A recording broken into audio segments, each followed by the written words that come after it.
原本受到市民期待的跨年演唱会，现在因为台湾出现武汉肺炎本土的案例，互民众烦恼会有潜在的危险。对此，市长王伟特也甲其他县市的首长讨论后，决定将跨年演唱会调整成为线顶直播的方式。表演现场禁止民众出入，除了用封锁线将场地围起来以外，也用到布棚厝将舞台架起来，避免民众到场。市长也呼吁民众莫前往现场。因为纽西兰机师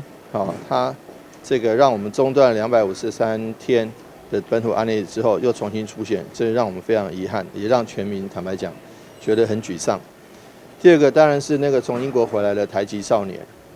他到底有没有隐匿发烧，我们不知道了到底是不是在机上发病，我们也不知道但是他的确带来了第一个英国变种病毒，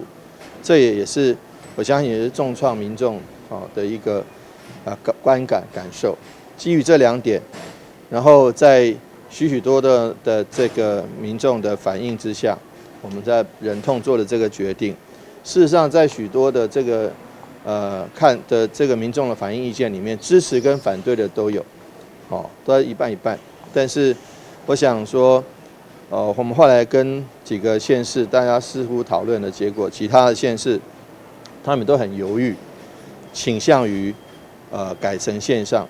那我想说，既然要改成线上的话，那我们就一起改成线上好了。所以说，基本上是对于很多喜欢跨年、喜欢热闹、喜欢歌星、听歌的好朋友，是少了一点实境感，少了一点临场感，但是多了一点安全感。我再次强调，这是感受问题，这不一定是这个实际的状况，因为你可以看到。英国的变种病毒并没有进来我们的社区，它在机场就拦下来了，现在在医院治疗，所以并没有蔓延开来。所以我再强调一遍，这是感受问题。所以民众既然对于这个户外的这种群聚，现在是非常非常的疑虑的，即便是做好防护措施，其实还是很疑虑的话，那么我们就这个改为线上来举办。这是顺应许多民众的疑虑的情绪所带来的这种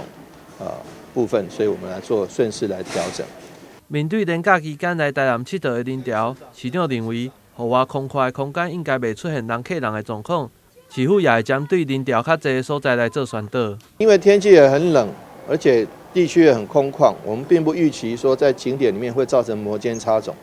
反而比较值得注意的是像夜市、市集这样的地方。因为那个地方比较密集，所以人潮人流也比较集中在特定的时段，所以我们反而会在一些夜市市集的地方加强宣导，跟要求民众戴口罩，配合秋冬专案，因为秋冬专案是要求全时戴口罩，如果劝阻不听可以开罚，所以我们会依照中央流行疫情指挥中心的这个标准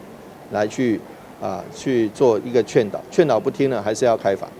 市长也是再次呼吁市民减少出入公共场所，同时要勤洗手、甲挂水罨，配合政府的防疫措施。但新闻郭博义采访报道。